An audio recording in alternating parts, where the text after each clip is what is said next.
Oh, what's going on, Final Fantasy fans? Maiden Elite here, back playing some Final Fantasy 16. In the last episode, we got the items on Mid's shopping list, and we're now off to go hand them in. We do still have quite a few side quests to complete, so that will be today's to-do list. Hopefully we can get them all done, and then potentially we'll do some hunts. Wrap the hunt up, and then that will be main scenario and Mid. game over. Tell me this is all you need.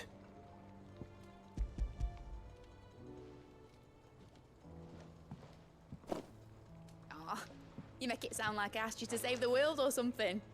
Tell me this is all you need. It's most of what I need. After you left, I went over the figures again, and I realised I'd forgotten a 1 and a 0 10? And and a cogwheel. Just a tiny one, though that's the problem. Gears that small are a bastard to make, and I may have lost the one Blackthorn spent a fortnight toiling over. wait. The children.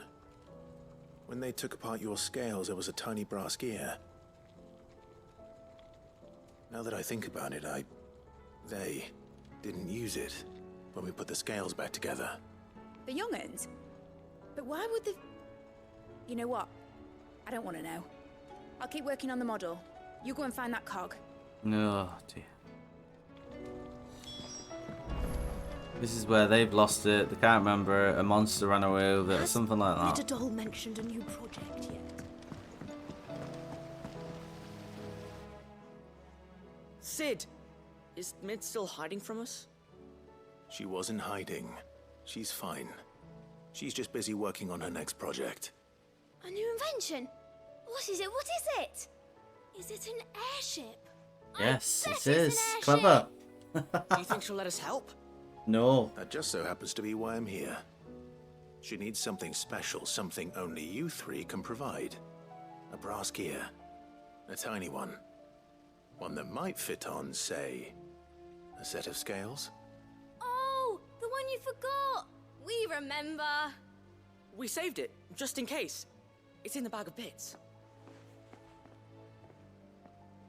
Since your lesson, we've been disassembling, then reassembling everything we can Oh, find. great. All the pieces that are left over, we keep under our beds, just in case. That's... Reassuring. Look! I found it!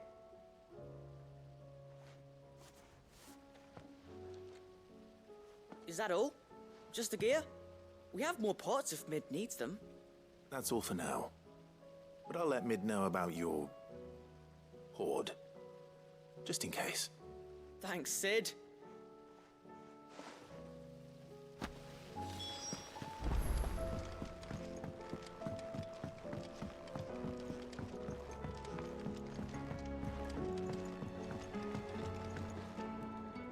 Well, did they have it?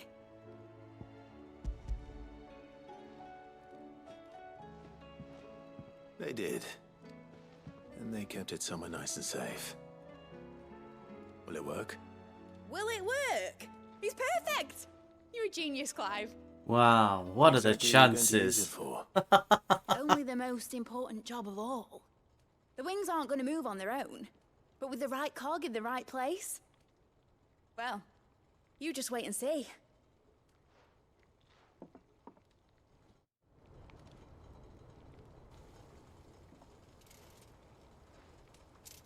That should do it.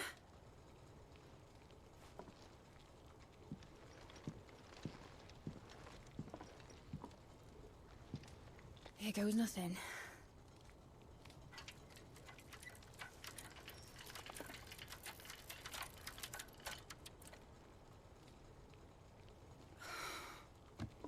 Titan's tits.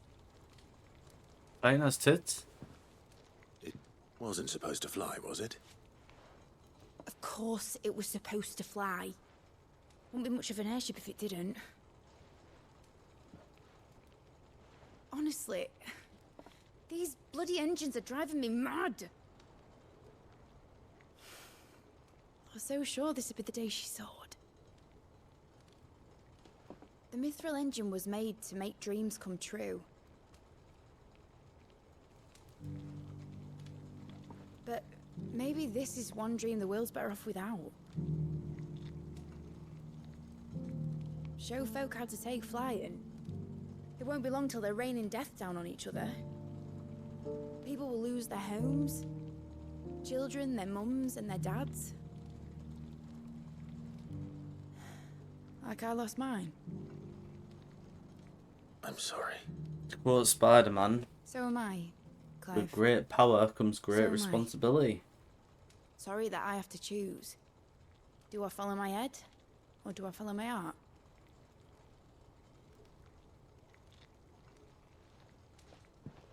Good question. The first time I stood on the deck of your ship, felt the wind in my hair. It was like I was flying. But imagine how it would feel to actually do it. My dad always said there were two ways of living life. Chasing a dream or shuffling to your grave. And he were right. Right about a lot of things. Not that I like to admit it. People need dreams to chase. Especially in a world like this.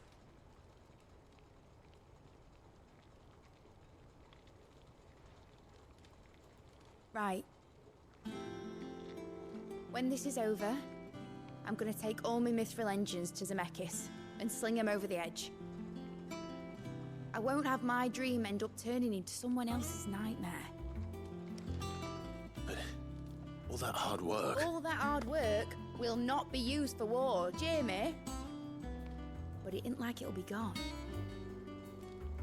Tell me, Clive, have you ever been on a treasure hunt? Not since Joshua and I were boys. Why do you ask? Because I'm gonna bury the engine schematics and leave behind a little riddle telling people where to find them.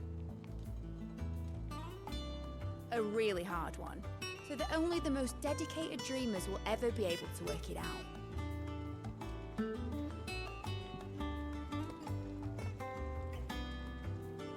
Ooh, I can picture it now. Some daft general squinting at the words with a gormless expression on his mug. Like that one, yeah. Cheeky. Right.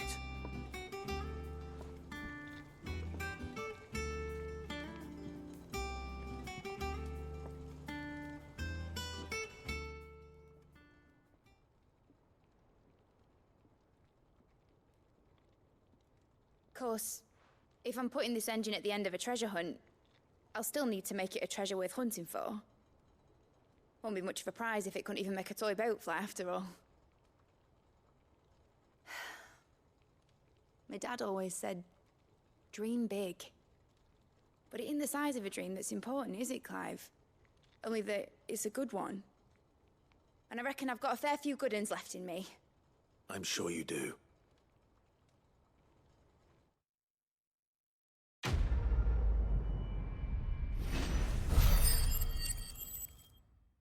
And with that, should see us promoted to level 48.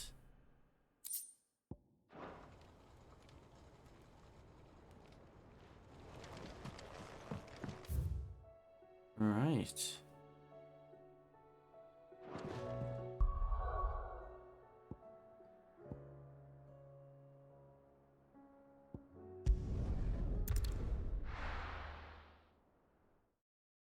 The Bok lad.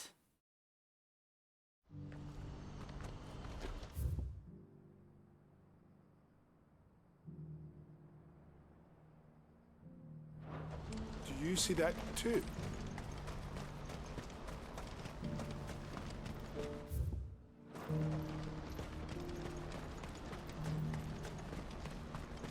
Cool that you can see the actual like crystal from different areas on the map. I'm scared.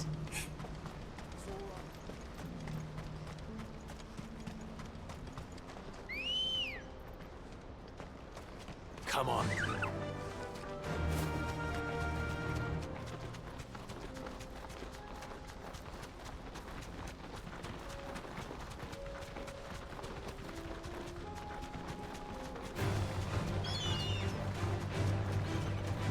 time to fight you.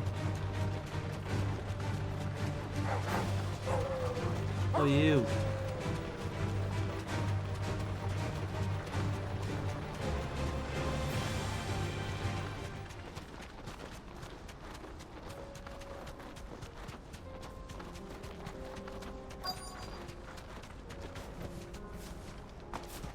It can't be Rutherford, can it?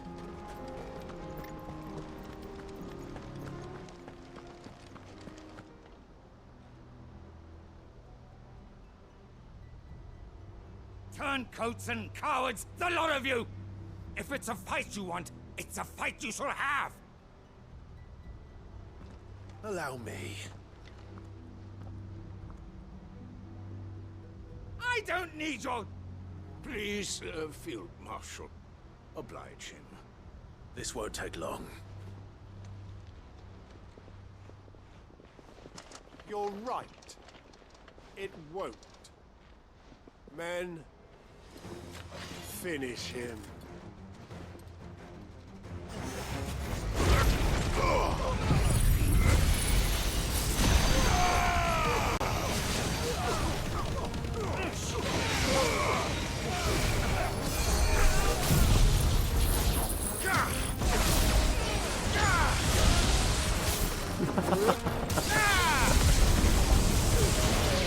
So forward.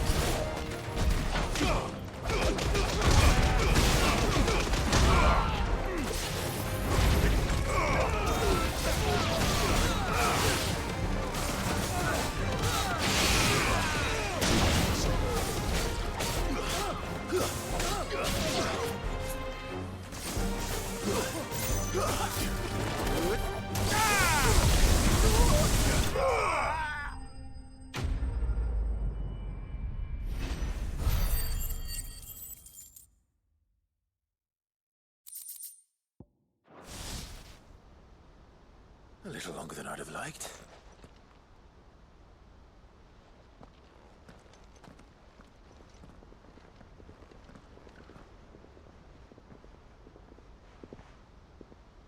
Field Marshal Havel, I presume.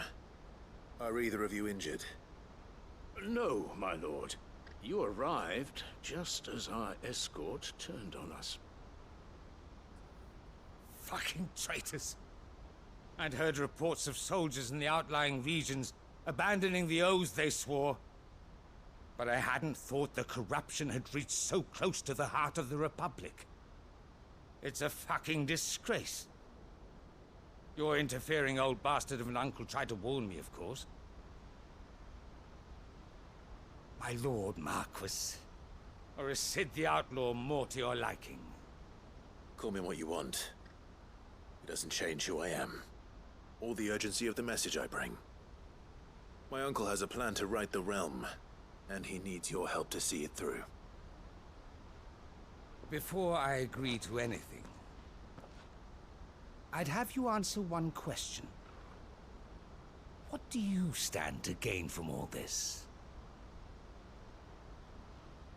I won't deny that I might benefit from further chaos. But I seek a new beginning for all of us.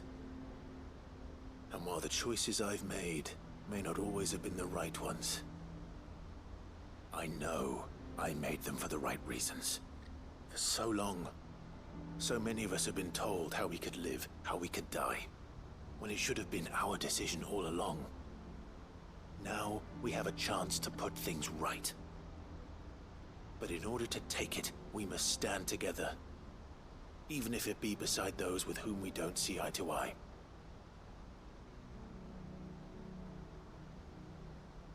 Certainly not the words I expected from an outlaw.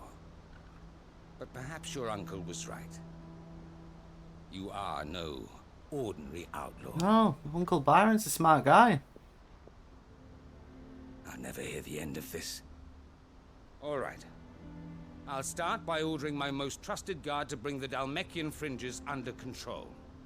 Next, I'll make contact with my counterparts in the Imperial Army and see if I can't convince them to try and restore order in their own territory. Thank you, Field Marshal.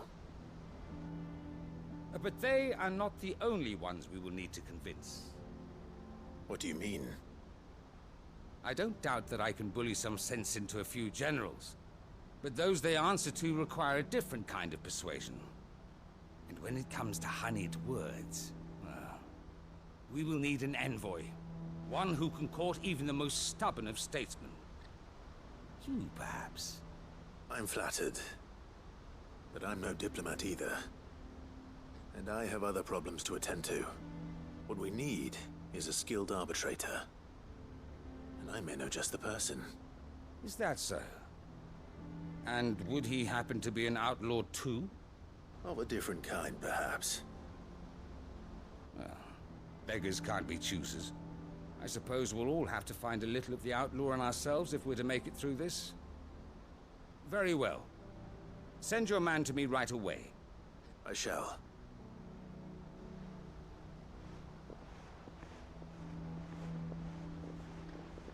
My Lord Marquis. Your Lord Uncle bade me escort the Field Marshal to his manor in Port Isolde. And I will see that my associate joins you there. Very good, my lord. Who are we gonna get? Otto? Perhaps? Vivian? An envoy.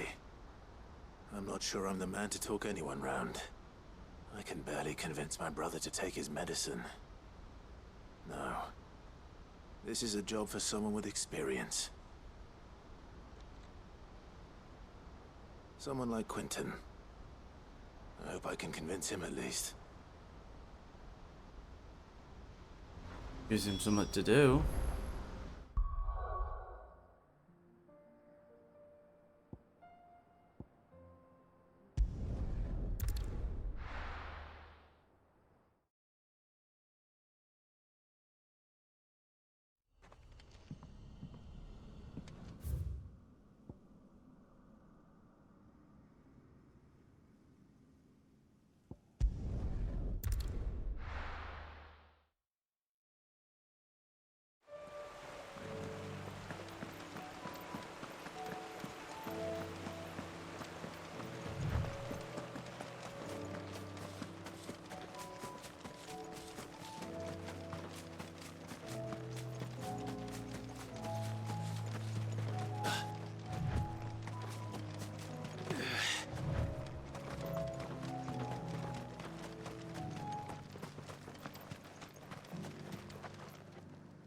Quentin, I have a proposal for you. Do you now? Something tells me you'll be asking more of me than a cask of Gotand gold. Go on then. Propose. Wait, I'm not getting married.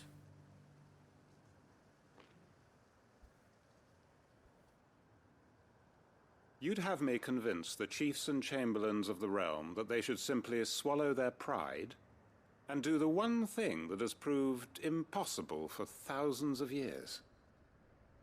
Was there anything else? Perhaps I can fetch you a meat pie as well.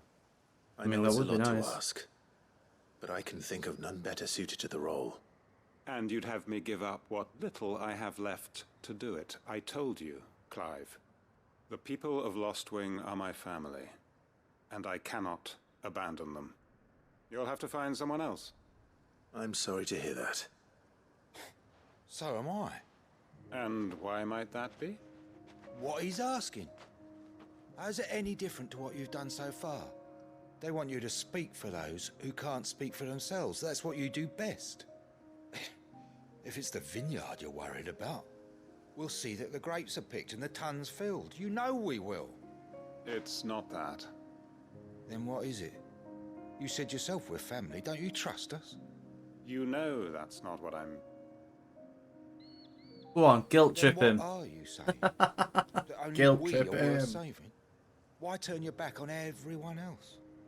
You convinced us we could build new lives for ourselves, and if you can do that, who's to say you couldn't convince the entire realm? A stirring argument. I fear that any rejoinder I make might fall somewhat flat by comparison. So you'll join us? Where do you need me? Field Marshal Havel will want to speak with you in person. He's currently in Port Isolde. I can arrange for a party of Cursebreakers to accompany you there. That would be very much appreciated. I hear Get the in. roads are far from safe these days. Hopefully not for long. My uncle will want to know that his plan is taking shape.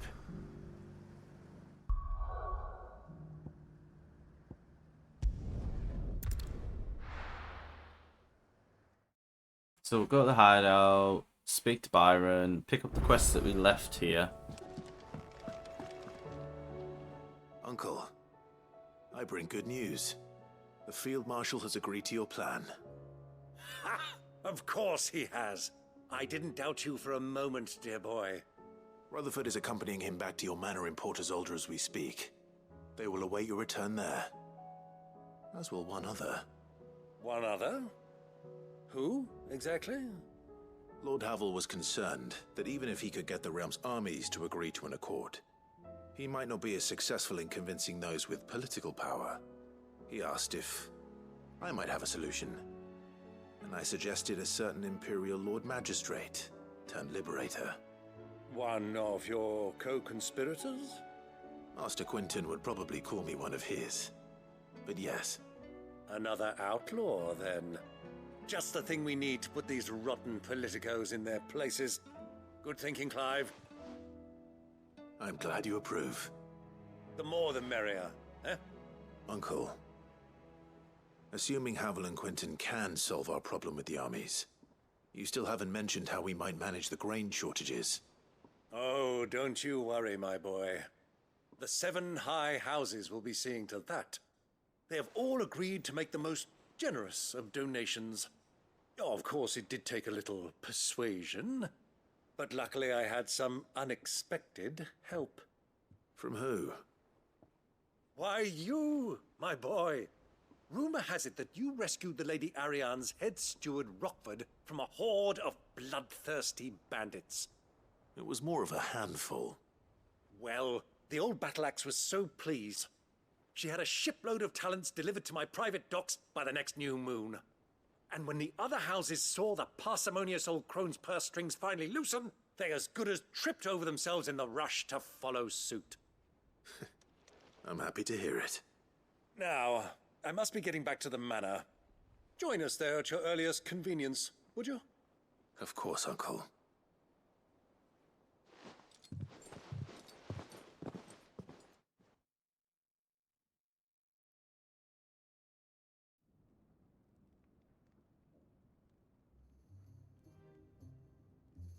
He come in his apron and everything. He could have like How, dressed pray tell, a little we bit. get that grain to the capital if the roads are still overrun with Akashic? You find another bloody road. I only have so many men, and I'm not about to send them headlong into an ether flood. That is, unless you'd have them turn as well. Well, I'd certainly eat less.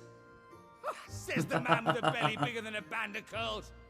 My soldiers actually need their rations. Without any food to keep them going, they'll be Why not dead sell even them? before you've sent them on your fool's errand. If I may, gentlemen, perhaps I might suggest an alternative approach. Though supply routes are indeed disrupted, there is no shortage of ships. Indeed, they bob away in every bay from here to Randalar, awaiting a safe haven. Allow them to make port and fill their bellies full of grain. And once those who crowd the cities are fed, ferry the displaced back to the countryside to work the fallow fields. But I'm sure that you wish to continue your discussion. Forgive the interruption. 2 such firm friends as yourselves need no help from the likes of me. Rutherford spoke fondly of the great bond between you. Us? Friends? I can't stand the man. Sure. I'm beginning to question the quality of the company you keep. And what kind of company were you expecting him to keep? The man's a criminal. Criminal? How dare you? You are not fit to breathe the same air as this fine, upstanding young gentleman. Upstanding? He calls himself Sid the Bloody Outlaw. Once more onto the breach. Those 2 crack me up. Shall we begin again? What we seek here is not to create a new nation, nor to claim the thrones of those that already exist. We wish simply to bring stability to the realm that mankind might weather the current storm. And to do that, we must convince those in power, the generals, the statesmen, the nobles, that our cause is just. There will be disagreements, yes.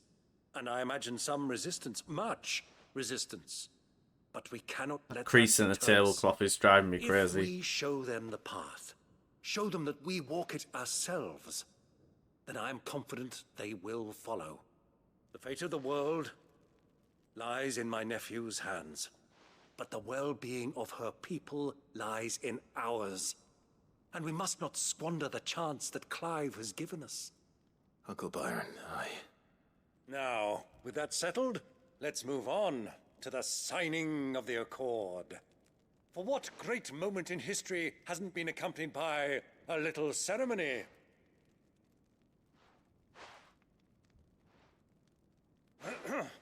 Citizens of Valisthea, I present to you the Triunity. Rutherford, Mike Will.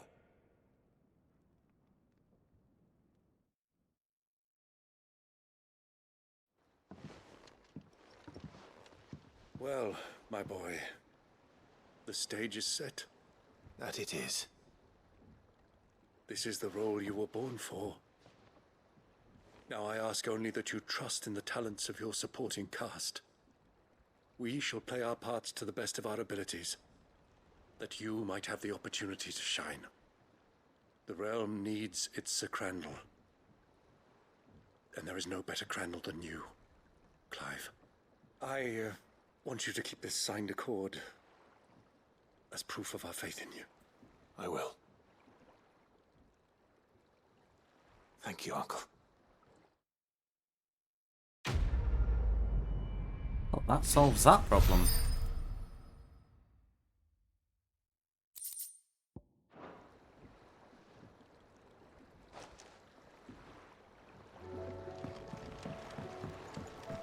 What do you think that thing is? How the hell is it?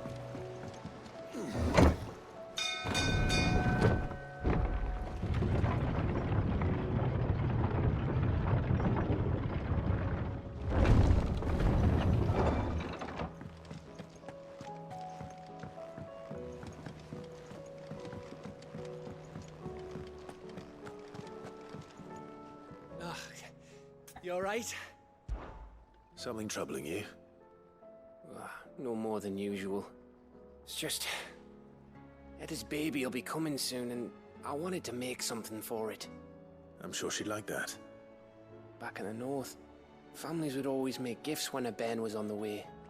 Yeah, let the little tykes know they were welcome in their new homes, like. So, what's the problem? Well, the problem is that Etta's due any day now, and I don't know if I'll be ready in time. Is there anything I can do to help? You know, there just might be. All right then. What exactly are we making? A good luck charm. But not just any good luck charm. Not just any. No. One made from the feather of a silver chocobo. There's naught luckier in all the realm, or so we used to say back home anyway. Thing is, they're hard to come by. Had Otto and Karen check with their suppliers, but nothing. I try and track one down myself, only... Only the big day is fast approaching. And that's all you need, a feather. That or the bird whose horse it's attached to, aye. I was gonna start by asking around with traveling traders plying the northern borders. Well, there's no shortage of those passing through Martha's. I think I might make that my first port of call. I'll let you know if I find anything. You're a good friend, Clive. I won't forget this. You're welcome. We're looking for a silver chocobo, fella. What's the chances that we find a chocobo under attack? We rescue it. It drops one of its feathers in return. It'll be like some sort of chocobo eater Let's hope hunt. one of the merchants here has what Gav needs. Excuse me. I'm looking for something. Oh, well, then I'm your man. A silver chocobo feather. Oh, or maybe not. Though you're not the first to mention the bird around here. There was a man stopped by the rest not long ago claiming he was attacked by a silver chocobo near some gutted hovel not far from Eastpool. Most took him for a braggart and a liar, but who knows? Perhaps there was some truth to his tale. We'll see. Thank you.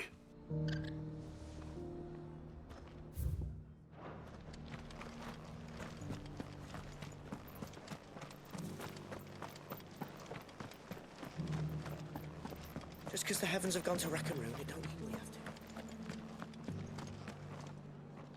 How do, traveller?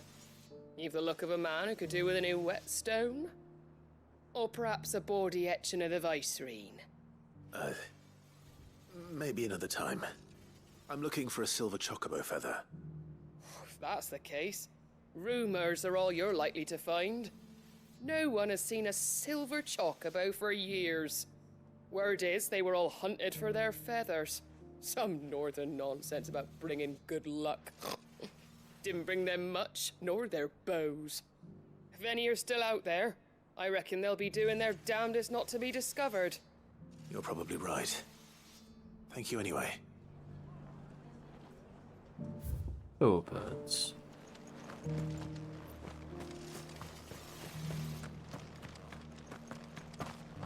It doesn't still hurt, does it?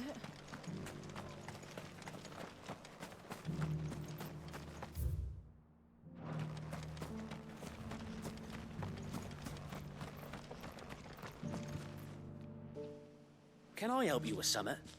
Yes, you wouldn't can. happen to sell silver chocobo feathers, would you? I deal in fruit, not fancies. But if it's fancies you're after, I suggest you try Rhiannon's ride. Was a silver chocobo seen there? Oh, yes. If you believe the ravings of a madman. It wouldn't be the first time. A silver chocobo sighted in the hills near Rhiannon's Ride. It sounds almost too good to be true. But since I'm already here...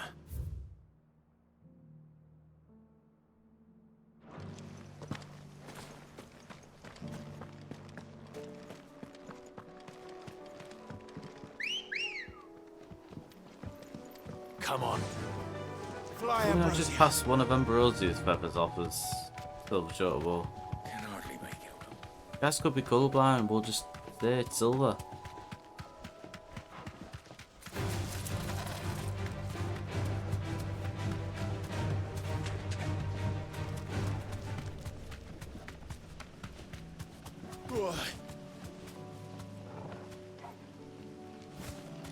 Straight home now.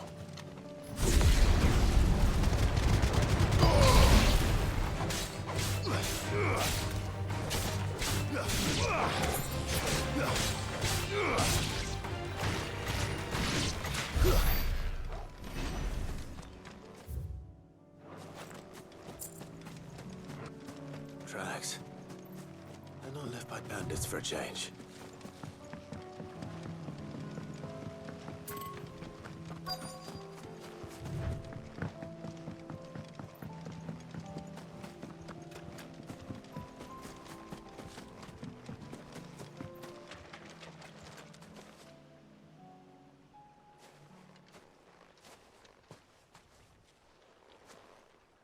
More tracks. And these look fresh. The chocobo was here. And recently. Perhaps it still is.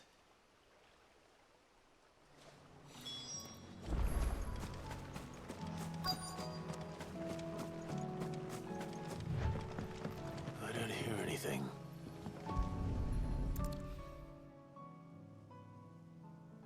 Well, I'll be damned.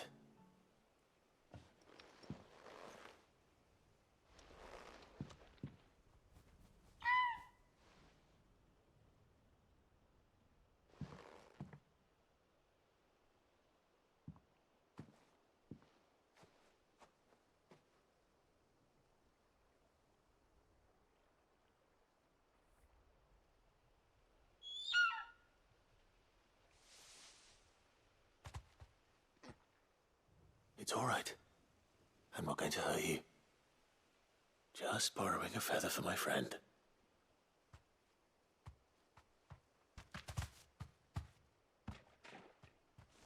Thank you. Let's get this back to Gerd before they change their minds. They look exactly like Ambrosia. Like, why do we just use Ambrosia's feather?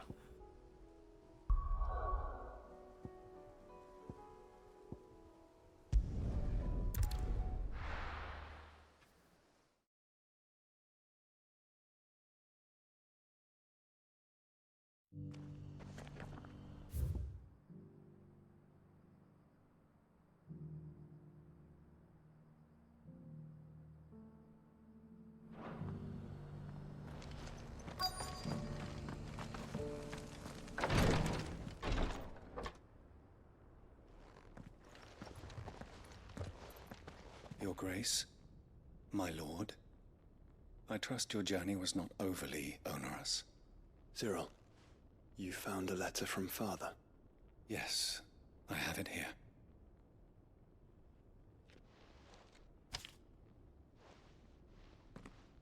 If you would do us the honor, my lord.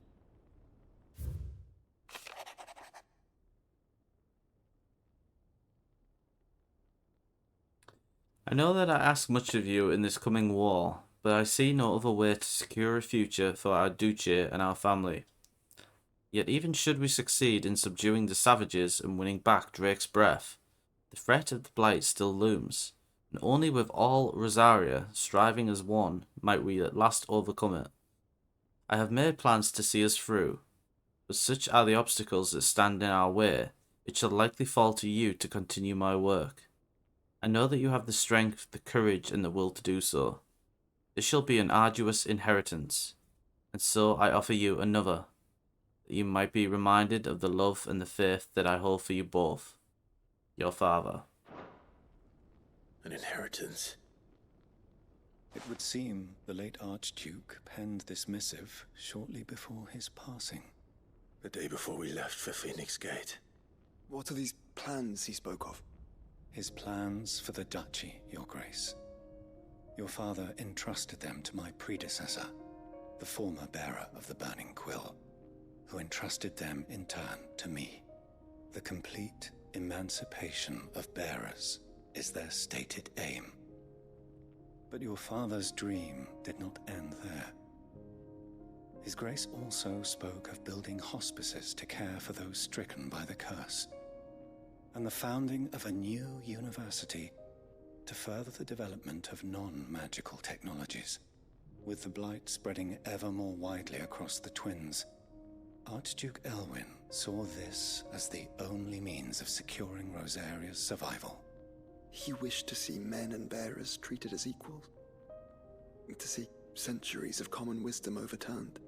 Small wonder he did not think it achievable within his lifetime. But he thought it achievable nonetheless. Had he not, he would never have written this message. Nor would he have entrusted his vision to his most faithful aides, those who would have stood with you, shielded you from the machinations of the less benevolent personages at court. It's a pity only they are still with us. 'Tis true that those most loyal to your father were the first to suffer the Duchess's wrath. But one at least remains, and she has come bearing gifts. What do you mean? Mayhap it is better that she explain, my lord. After all, the duties entrusted to me by my predecessor extended only to recovering His Grace's will and arranging a meeting with the one who might execute it, or a part of it at least. And where is this woman? She awaits you in the archive, Your Grace. Thank you, Cyril. Shall we then?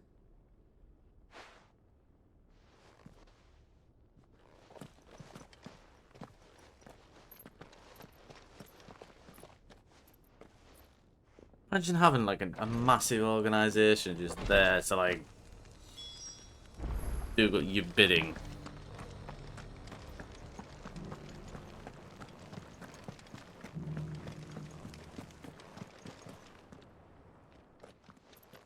who might you be? My lord, your grace.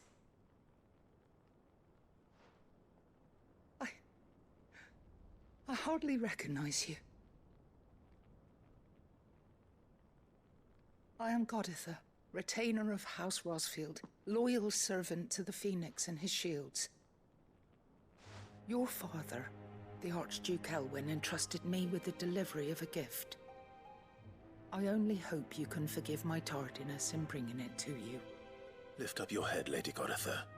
You have our gratitude for your service to our house and to our father. I merely did my duty, as any proud Rosarian would. My lady, perhaps you could explain a little more? What exactly is the gift you bring? As I'm sure you know, it has long been the custom for the children of House Rosfield to be presented with certain keepsakes upon their coming of age. Indeed it has. Our father often spoke of the day when our turn would come.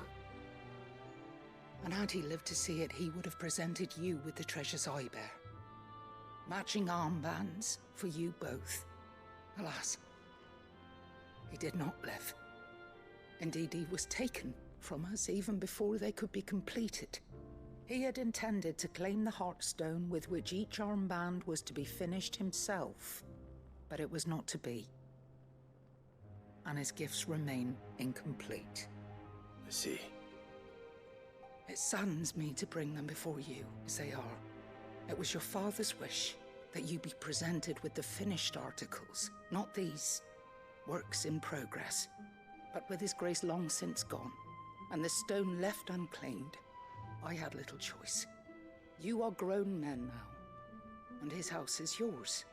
And while I would not presume to insist upon your claiming the Heartstone in his stead, I know that nothing would have pleased him more than for you to do so. Thank you, Lady Goditha. What say you, Clive? What else? Of course, my lady. May our father's will be done. Oh, I am much obliged. Do you know where we might find this Heartstone, my lady? I do. Though it may be a matter of a good deal more than simply happening upon it. It is found in the bellies of elder griffins, you see. Look, I'll go fight an elder griffin then. This isn't a hunt, I don't know what is. Made its nest in Titan's Wake, not far from here. A certain specimen. You are most perceptive, Your Grace. In answer to your unspoken question, yes. In fact, this is the very same beast your father meant to slay. I have been tracking its movements since you were but a boy. Were you to slay it in his stead, as men of House Rosfield, it would surely make your father proud. What say you, Joshua? What else? Alright guys, we're going to end the video there. So be sure to like the video, subscribe, and join me again next time when we look for this elder griffin. Bye!